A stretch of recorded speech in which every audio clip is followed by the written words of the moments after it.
Om Sahana Vavatu Sahanau Bhunaktu Sahavidyan Karavavahai Tejasvinavadhitamastu ma vidvishavahai. Om Shanti Shanti Shanti Chaitanyam Sarvagam Sarvam Sarvabhuta Guhashayan Yat Sarva Vishayatitam Tasmai Sarva Vide Namaha. Om. Very good. Welcome back, and welcome to the students watching these classes online. We will continue with our study of Shankara's Upadesha Sahasri. There's one comment, one question that came to me by email from the last class. In the class, I had said, if you are still compelled by desire, you're not quite there yet. It sounds like my language. And the writer says that, but I tremendously enjoy many things in life. I like to make music and do sports, go to wild parties. Good for you, why not? That's what he says. That's good. And also, I don't want to do nothing at all and just be like a vegetable. Good. Be engaged, absolutely. But the question is, how do I know if these things my body and mind enjoys are still desires? So the word desire is vague, and that's why I often use the nomenclature raga and dvesha. Raga is a compelling desire. Dvesha is a compelling need to run away from something. My guru used different language. He and very helpful language. He called them binding desires and non-binding desires. And that language is really good. It ties it also to the word desire. A binding desire is raga and dvesha, which means if it's not fulfilled, it bothers you, and you feel that compulsion to do it if at all possible. That's the binding. So what he called binding desires are raga dvesha. Then what he called non-binding desires are not a problem. Anything that you want, if you can't have it, and if it's not a problem, it's not a problem. It's that simple. If the absence of fulfilling a desire doesn't bother you at all, it certainly is not a binding desire. In fact, some authors will call it preference and make a distinction between a desire and a preference. So you can have thousands. Here's an interesting contrast. My guru made this contrast many times. You can have thousands of non-binding desires that are all unfulfilled, and you can be perfectly content, right? That's the nature of non-binding desires. But if you have one binding desire that is currently unfulfilled, it can bother you. So this is the distinction then between binding and non-binding desires. My guru went on then to say that what Vedanta does, and this is a very clever way of putting it, he said what Vedanta does is to convert this is his exact words, to convert binding desires into non-binding desires. That's brilliant. And that's truly what Vedanta ends up doing, converting those binding desires into non-binding desires. Okay, let's come back to our text. We have just finished the topic on krita krityata, the state of enlightenment in which there's absolutely nothing more that needs to be done, a state of completeness, a state of perfection. Now we move on to the next topic. Shankara comes right back to the main focus, which we can call atma-vichara, self-inquiry. And we'll pick up the thread here. This is verse 17. Jnatur-jnaya paro hyatma, jnatur-jnaya paro hyatma, so vidya kalpita smritaha, so vidya kalpita smritaha, apodhe vidyaya tasmin, apodhe vidyaya tasmin, rajvam sarpahivadvayaha, rajvam sarpahivadvayaha.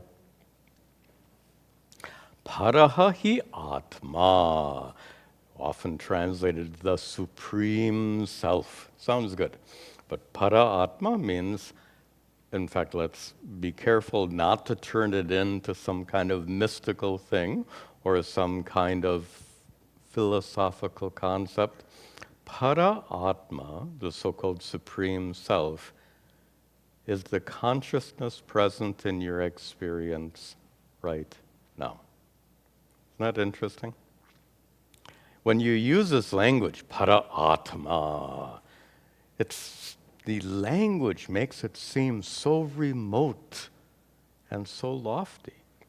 But the fact is, it is the consciousness present in your experience right now.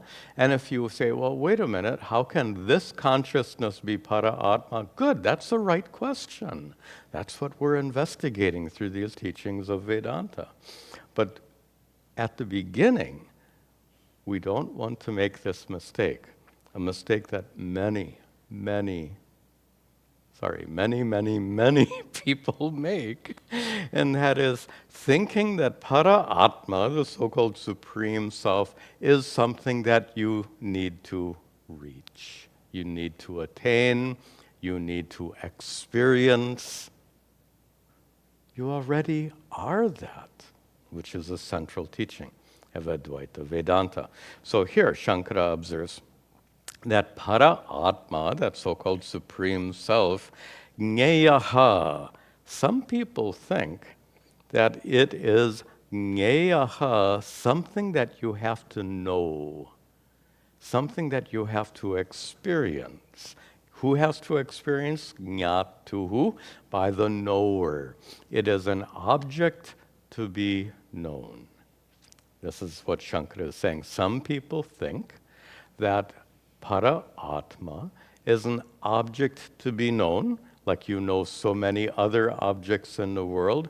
Para atma is one more object to be known, only this is an object that's not known outside. This is an object that's known inside, in particular during meditation. This is such a common misunderstanding.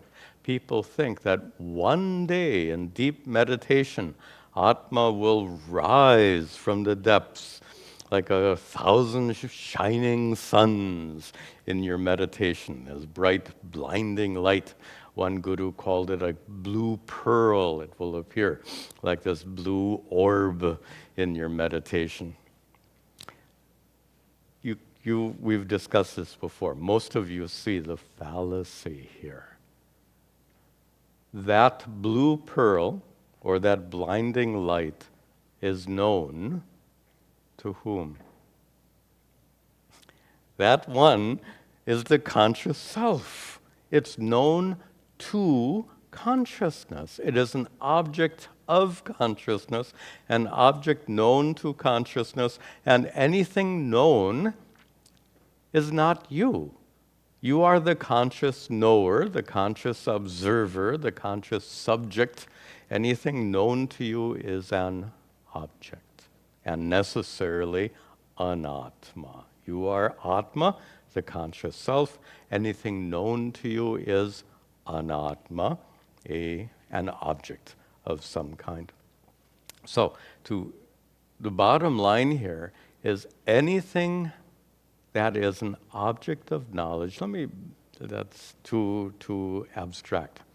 Anything known to you is not atma, because atma is your true nature. But the problem is, many people have this idea, especially with regard to meditation, that atma is to be discovered in meditation and you will experience atma in meditation. Shankara says very plainly, saha, that concept of vidya kalpitaha is an imagination based on ignorance. You imagine that due to ignorance. You believe it to be so. He says smrutaha. It's something you remember. Perhaps it's something you've been told and you accepted as being true without thinking about it. How many spiritual seekers are given this instruction? You have to meditate deeply to allow Atma to reveal itself in your meditative experience. How many spiritual seekers have been wrongly instructed in that manner? It's really it's sad. What else to say? It's an instruction which puts them in an entirely wrong direction. So this, then Shankara continues, apodhe vidyaya tasmin apodhe. When that wrong concept, the concept that Atma one day will reveal itself to you in meditation, or that Atma is some object to be known. He says, tasmin apodhe, when that wrong concept is dismissed, when it is negated. Negated how? Vidyaya, by knowledge. Avidya, ignorance, is negated by vidya, knowledge. When that wrong concept is negated, then what?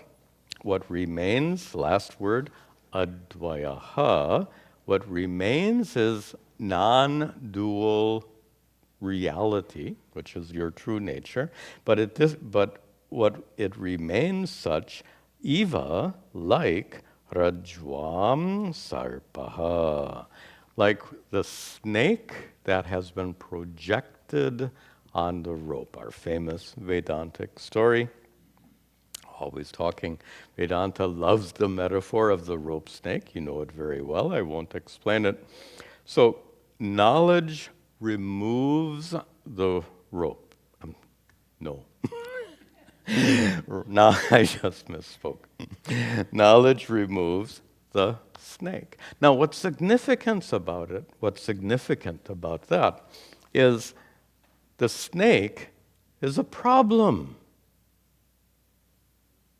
You see that snake, you jump, you scream. The snake is a problem. How is that problem removed? Get a big stick and kill the snake? That problem is removed through knowledge of the rope. In the same way, this wrong concept, any wrong concept about yourself is a source of suffering. I want to be a little bit more precise here. Due to ignorance of the rope, you imagine a snake, and that snake is a problem. Due to ignorance of your true nature, you imagine many things about yourself. And those things are a source of suffering. In the most obvious sense, when you imagine that I am an embodied being, and when this body dies, I die, that is a wrong concept which causes suffering. And that wrong concept, I am this body, is a product of ignorance. Or take it in a more psychological sense. Many people have problems with self-esteem. And they have this concept, I am useless, or I am somehow defective. That too is a wrong assumption based on ignorance. Consciousness is not useless. Consciousness is not defective. All of these are problems in the mind. Tell me, who has a mind that's completely free from problems? Every person struggles with problems. But to conclude that these problems are essential to who I am is a wrong conclusion that makes you suffer. So this is the foundation on which Vedanta's solution is built. Remember, solution to the problem of suffering. You've heard me say many times, Vedanta is not a philosophy. Vedanta is a solution to the problem of suffering. And the way it works is by removing ignorance of your true nature, all the wrong conclusions about yourself that make you suffer, they get removed. Like when you remove ignorance of the rope, the snake goes away. Okay, enough said. Then, kartrik karma pala bhavat, kartrik karma pala bhavat, sabahya bhyantaram hyajam, sabahya bhyantaram hyajam, mamaham chetiyo bhavas, mamaham chetiyo bhavas, tasmin kasya kuto bhavet, tasmin kasya kuto bhavet. Start in the second line. We've seen this expression. Sa bahya abhyantaram hi ajam. You might remember that is Shankara quoting from the Brihadaranyaka Upanishad. He seems to quote from that Upanishad again and again and again. Other sources as well, but so far mostly from that particular Upanishad. And this statement that he quotes, and he just picks up a few words, assuming you know the whole passage. He just assumes that. So that whole passage describes Atma as being pure consciousness, without boundaries, without limits, vast, all-pervasive, uncreated, unchanging, and all of that is indicated by these few words, sabahya bhyantaram, that which is inside and outside, all-pervasive, and ajam, that which is uncreated. And then the passage goes on. There are many, many more words in that passage. So, sat-chit-ananda atma as uncreated, unchanging consciousness. That is the essence of who you are. Now, what about that consciousness? In the first line, Shankara says, kartra karma phala abhavat. Because that consciousness has the nature of abhavat, because it doesn't have the nature of being kartra, agent of action. Your consciousness is not an agent of action. Your consciousness doesn't do anything. You remember, just maybe a class or two ago, I said, your consciousness did not come to class this morning, nor did it decide to come to class this morning. That whole decision-making process and the act of coming here, it's all done by your body and mind, and that process is revealed to you by consciousness. Consciousness reveals the actions of your body and mind without being directly engaged in those actions. That's important to understand at exactly that point. So Shankara makes this observation, and that is that consciousness is not engaged in action. Karma, consciousness is not an object. I'm gonna kind of, we'll leave it as object. So karma, what we said in the first verse, karma here, by the way, means object. And it's grammatical language. I think kartra is a grammatical term, karma is a grammatical term. In grammar, karma means object. Like if there's an objective case, he, him, she, it, is an objective case. Anyway, don't worry about it. So karma means object here.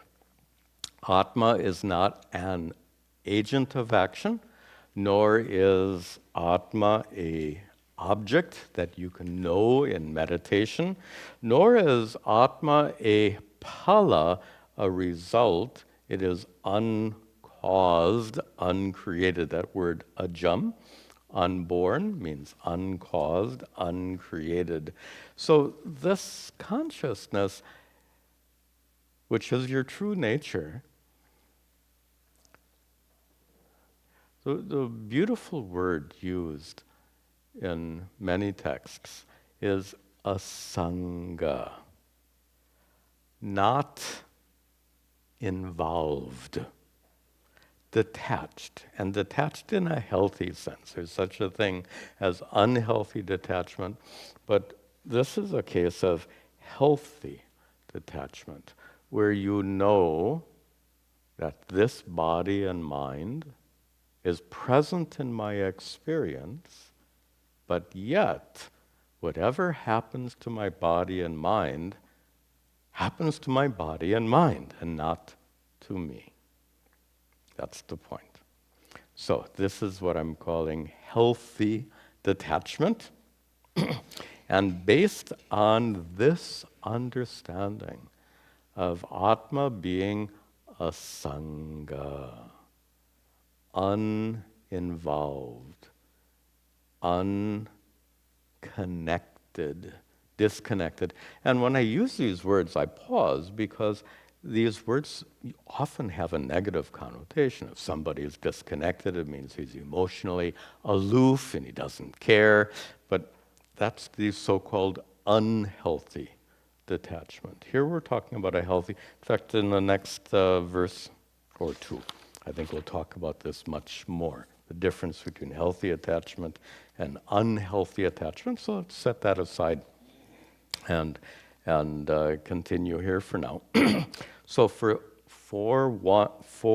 that Atma, which is not an agent of action, which is not something to be known, which is unborn, uncreated, we're talking about a reality which is not a worldly reality. And we could actually say an otherworldly reality. Atma is not one of the things in the world. You can't say there is one table, there's one chair, there's one body, and there happens to be Atma also. No, it is not another thing in the world. Philosophers like to use the word transcendent. It is a transcendent reality, a reality that's at a different level than this world of names and forms. Now, what is the consequence of that? In the second half, Shankara says, Chet iti, in the third line, suppose yaha bhavaha, suppose there is this bhava, this feeling of what? Mama and aham. Mama is a Sanskrit pronoun mine. Aham, a Sanskrit pronoun I. I and mine. I and mine. I refers to me as an individual being here, and mine, this possessiveness that people have. Or let me reinterpret these words, I and mine, because it's a little abstract here. Generally, we conceive of ourselves, that I, as being an agent of action, karta. And that mama, that mine, usually we think of ourselves as the one who enjoys our possessions, our experiences. So I want to introduce these two words, karta, agent, and bhokta, experiencer. These are really important terms in Advaita Vedanta, because it's common that we at first consider ourselves to be both karta, agent of action, and bhokta, experiencer. Literally, bhokta means enjoyer, but enjoyer is a little narrow sense, so I prefer the word experiencer. So I am, that aham and mama then refers to the fact that I might see myself as an agent of action, karta, and as an experiencer. How does pure consciousness do either of those things? We just said, asangaha, distant, detached, unaffected. And, hold off, I've got a metaphor coming up to share with you in the next verse. Just hold on, it should be fun, I hope. So Shankara here then concludes, how could that be? Kasya, for how could, and kutaha, kasya and kutaha, how and for whom could that doer of action and experiencer of experiences, how could it exist with reference to atma, your true self, which is asanga? Let me give you the metaphor now. It's going to come in the next verse anyway. This is a metaphor that personally I find very helpful. It was a metaphor that you won't find in any traditional scripture. Why will you not find this metaphor in any traditional scripture? Because it's based on watching a movie or watching a television. Obviously, in ancient times, there were no televisions and movie theaters. But if there were, I'm sure they would have used this as a metaphor. Here's the point. When you watch a movie, what is your relationship to the activities in that movie? Now, the answer actually is, it depends. But oftentimes, people get identified with the characters of the movie, so that whatever happens to the characters feels like it's happening to you, right? Yeah, have you ever, you're identified with a character in a movie, and that character gets shot, and you and you have a moment of shock. This is identification with the movie. And of course, that's why we enjoy movies, but we're using it now as a metaphor. Does it really affect you? Whatever happens in the movie affects you not in the least. There's a nice way to understand that word asanga. Literally, sangha means connected. Asanga, without connection, without related, unrelated. Interesting. There's no one English word that has exactly the same feeling as the Sanskrit word asanga. So I'm just trying out various things here. But that idea of healthy detachment. And healthy detachment means, in fact, you do this anyway. If you're watching a movie and it's a really gruesome scene, what do? Actually, it may be different for different people. Some people like gruesome scenes. I don't understand this genre of horror films and movies. Some people love that. I don't understand it, but if they love it, that's fine. There's no problem. But oftentimes, if something happens in a movie that is so unsettling, you find it unpleasant, many people will detach from the movie and just maybe turn your eyes away, close your eyes, remind yourself that it's only a movie. You detach from the movie. Moments before, you were identified with the movie and its characters, but you can willfully disidentify, willfully detach yourself from what's happening in the movie. You, after all, are not a character in a movie. You're at home sitting in your chair, watching a movie on your TV. Look at the distance between you sitting in your chair and then the TV. And then there's further distance, the distance between your television set and a sound stage in Hollywood or Bollywood where the movie was produced. So there's tremendous distance involved between you and that movie. Now, when you're really, there's an American expression I like to use.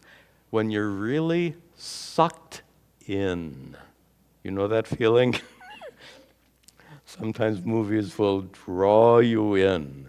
It's as though you are sucked into the movie. In fact, that's a sign of an effective movie, right? It draws you in, it engages you, you become sucked in.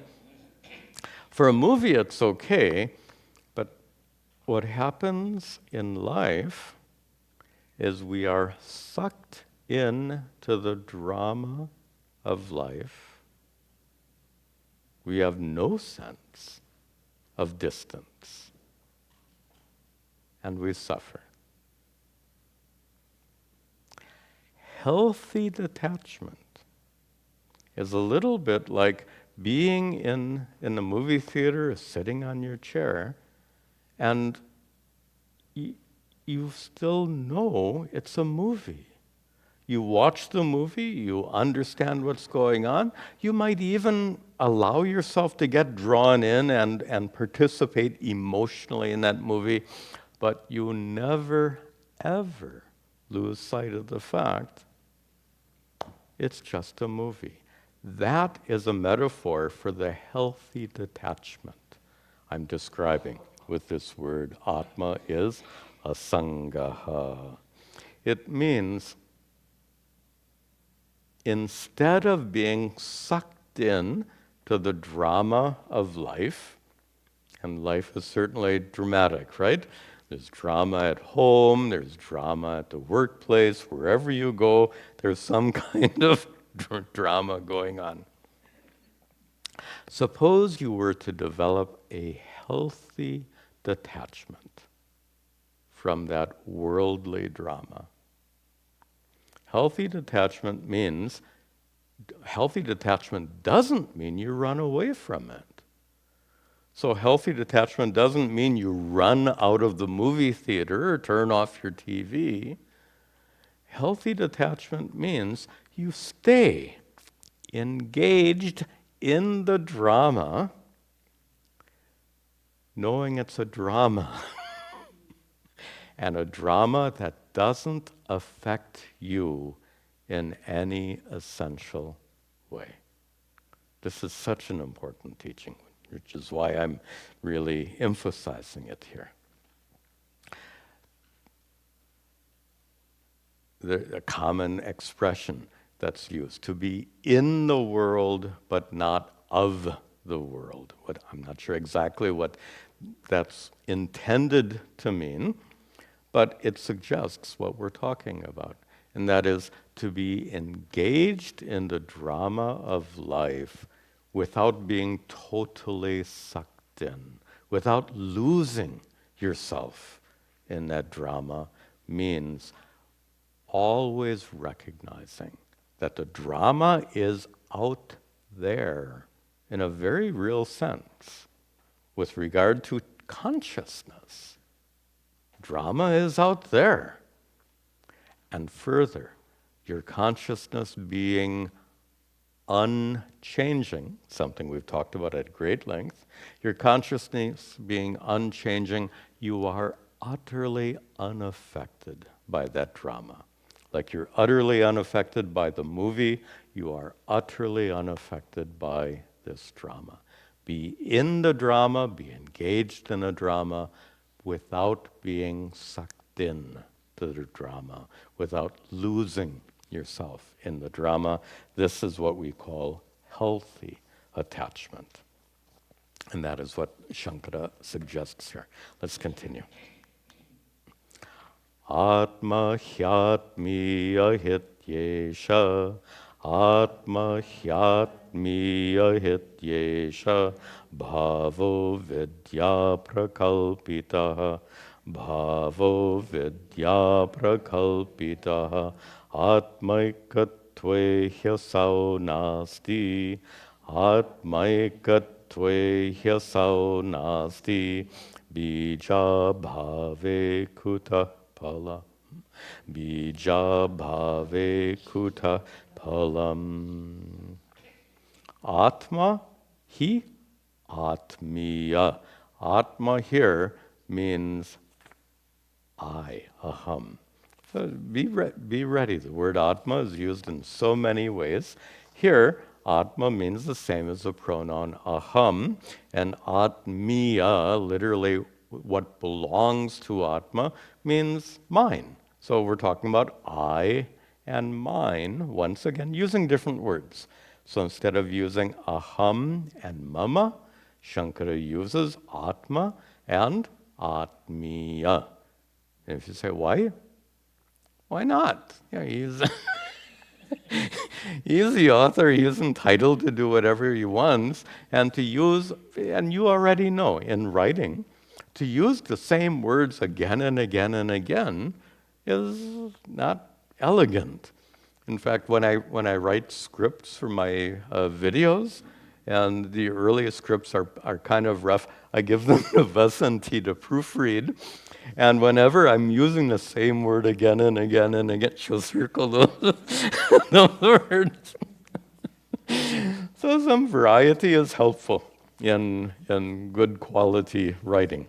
Anyway, instead of using aham and mama, I and mine, Shankara uses atma and atmiya. Iti eshaha bhavaha, this feeling of I and mine, this feeling of being an agent of action and being an experiencer of experiences, that feeling of being sucked in to the drama, totally sucked into the drama, Shankara says, this is a vidya prakalpitaha. This is a projection of ignorance. He uses the same words he's used in 2 verses before. Shankara is repeating himself, and that's unusual. Which means if Shankara is repeating himself, it means he is figuratively shouting at us. Pay attention. He's saying it a second time. It must be that important that he says it again. It's like someone in an email who writes all caps. They're shouting at you and to get your attention. So Shankara is doing the equivalent here by using the same expression he used 2 verses ago. He's shouting at us. Pay attention. This is important. These are problems born of ignorance, not just any ignorance, ignorance of your true self, which means if the problem is a result of ignorance, the solution is knowledge, which is what he says in the second half. He says, Atma ekatvehi asau nasti. Atma ekatve. And this is a little Shankara is almost speaking in shorthand here. So the commentator adds some words in. Atma eva jnate sati. When Atma is known. When Atma is known, asau nasti. Those wrong conceptions of being a doer of action, an experiencer of experiences, it goes away. Go back to that movie metaphor. When you feel like you are in the movie, and everything that happens in the movie is almost happening to you, that is, you find yourself an agent of action in the movie and an experiencer of whatever is happening in the movie. You are sucked in completely, meaning that the director did a good job. But when you're drawn into the drama of daily life, it's different. You can easily appreciate that. So Shankara says, this problem is born of ignorance, ignorance in particular of your true nature, and bija abhave, when the seed doesn't exist, kutaha palam, how can there be fruit? Now he's not giving us a lesson on agriculture, obviously. So seed and fruit are very common metaphorical terms. Seed is the cause for the fruit. When there is no cause, there is no effect. Here, like here, the cause, here, the effect we're talking about is suffering. And that suffering occurs when you get totally sucked in to the drama of life. That is the cause, that is the effect. Its cause is ignorance. In particular, ignorance of your true nature as asanga atma, as the consciousness, which is healthily detached from the drama of life. When you remove the ignorance, suffering goes away. All right. Yeah, these 2 verses go together. I think we can squeeze them in here. Drashtra shrotra tata mantra, drashtra shrotra tata mantra, Vijñatre vataraksharam, Vijñatre vataraksharam, Drashtradyanyannatadyasmat, Drashtyadyanyantarayasmat, Tasmad drashtahamaksharam, Tasmad drashtahamaksharam. Nice language he uses. Who are you? So fundamentally, you are pure, unchanging consciousness. Except when you're totally sucked in to the drama of life. When you're totally sucked into the drama of life, you're not pure consciousness. When you meet someone for the first time, do you introduce yourself, hello, I am pure consciousness? You get my point. So in the drama of life, we all play roles. What kind of roles? Drashtra. seer. Shrotra, hearer. Mantra, thinker. Vignatra, knower. These are roles assumed by consciousness. Consciousness takes on these different roles. Consciousness, because of consciousness, you are a drashtra, seer. You see me because of consciousness. Because of consciousness, you are a shrotra, hearer. You hear me because of consciousness. You are a mantra, vignatra. You know what I'm talking about because of consciousness. Consciousness with this role, a role based on your senses and mind. Now, it's significant to call them role because if we were to visit that sound stage in Hollywood or Bollywood and meet these great actors, the actors who play the role, do you think they forget it's a role? It's a role. They're a role that they play very skillfully, but it's still a role. If what is his name? Amitabh Bachchan? Amitabh Bachchan? I've seen some of these movies. So when he's playing the role of like I don't know, what role does he play? I don't know. Suppose does he play negative roles ever? No, only positive roles. Okay. So see, that much I know. So suppose his role is a king. So in between takes on the set, do you think he acts like a king? Actually, he might. I don't know, but that's a whole different story. He doesn't really think he's a king. You know, he doesn't. He goes home to his wife, and you probably know who she is. Anyway, he doesn't go home and pretend he's a king. Being a king is a role. He doesn't forget it's a role. And that's a problem for us, is we not forget is not the right word.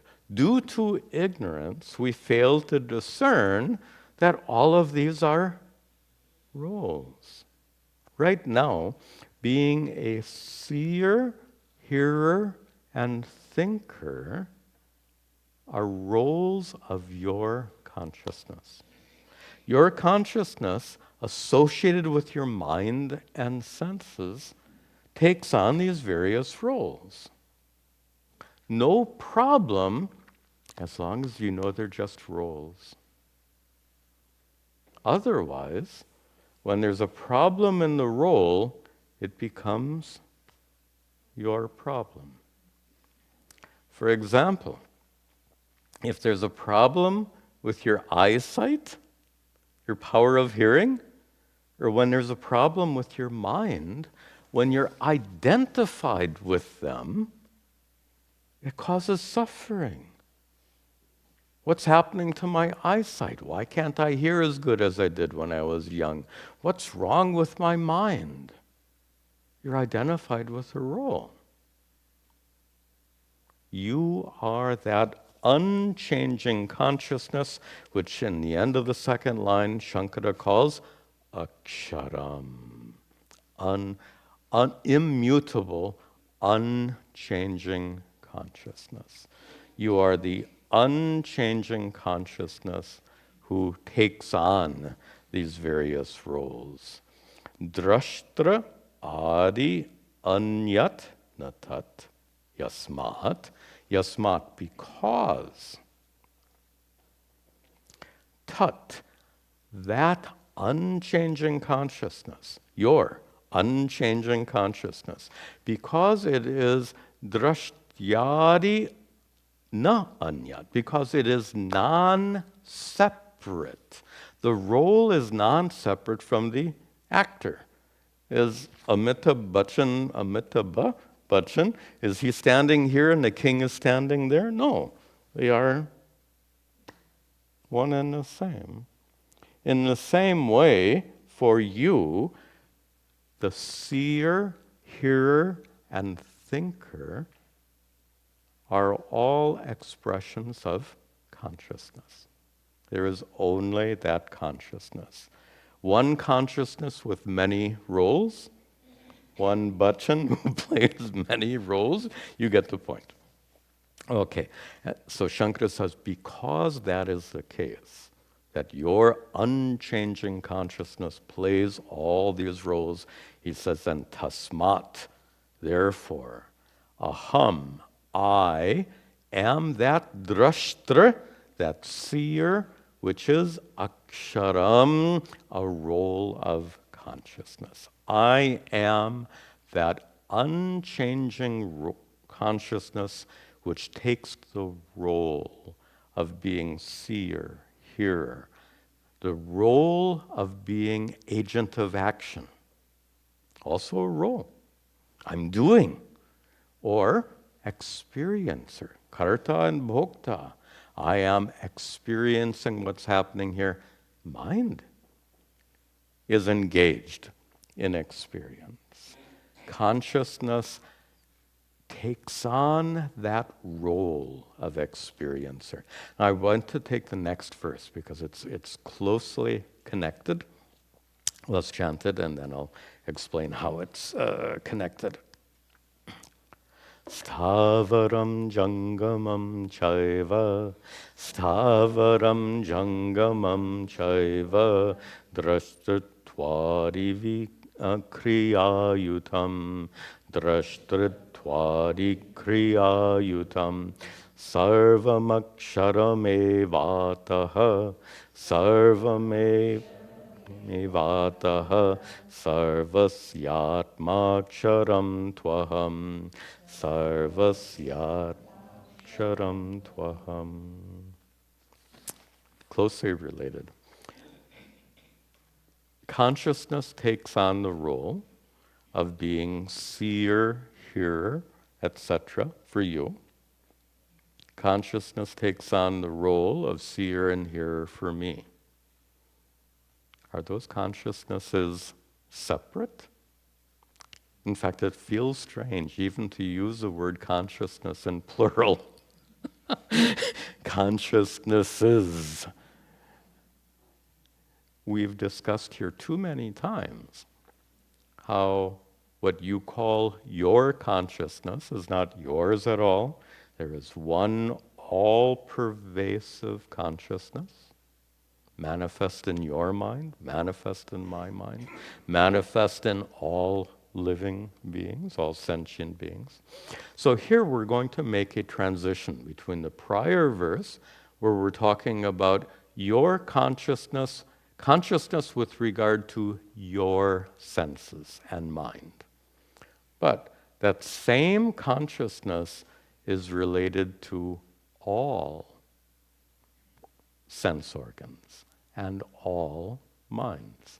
So we now make a transition from the individual to the collective.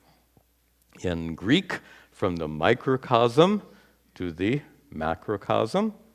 In Sanskrit, from vyashti to samashti. These are the terms. Vyashti is that individual perspective. Samashti is the whole perspective, the big picture. So now Shankara says here, stavaram jangamam cha eva. Anything that is stavaram, unmoving, like this chair, or jangamam, moving, like this body. All of these things are drashtutvari kriya yutam. They are all yutam, endowed with kriya, the powers like being drashtra, seer, hearer.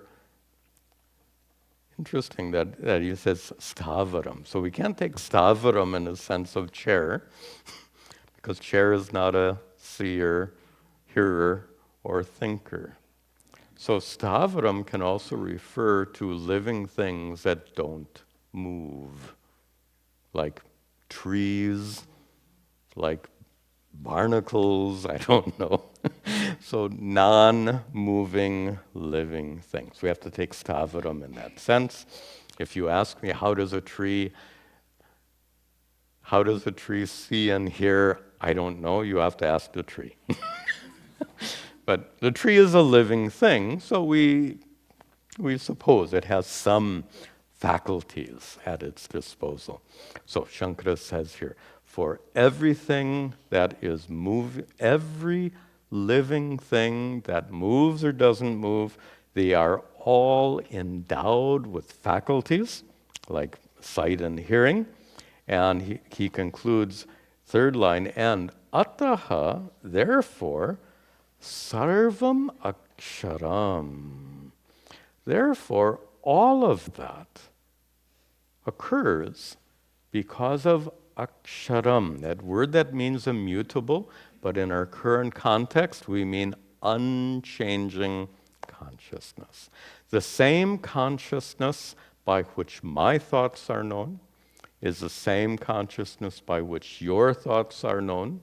And if a tree or barnacle can have thoughts, I don't know, but those thoughts are known by that same consciousness. Therefore, he concludes here, sarvasya atma, the atma of all, the consciousness manifest in all sentient beings, that which is aksharam, that unchanging consciousness, tu aham, I am, that unchanging, all-pervasive consciousness manifest in all sentient beings. So the earlier verse talked about your perspective, and then this verse talks about the global perspective. Good place to end. We'll continue next week. Important announcement I'll make before we conclude. Next week on Saturday, there's some rituals that are supposed to be performed when you're 70. This one is now 70. So those rituals will be performed next Saturday. We'll have a simple program. The rituals will be followed. Then I'll give some message after the ritual. So if you want to come at 10 o'clock for that program. And then the following day, which means next Sunday, is the day of Deepavali. Many of you will be celebrating at home, so we will not have classes next Sunday. So next Sunday, we take a break from this class and continue then the next week. Om sarve bhavantu sukhinaha, sarve santu niramayaha, sarve bhadrani pashyantu, ma kaschid dukkha bhag bhavet, asato ma sadgamaya, tamaso ma jyotirgamaya, mrityorma amritangamaya. Om shanti shanti shanti. Om. Very good.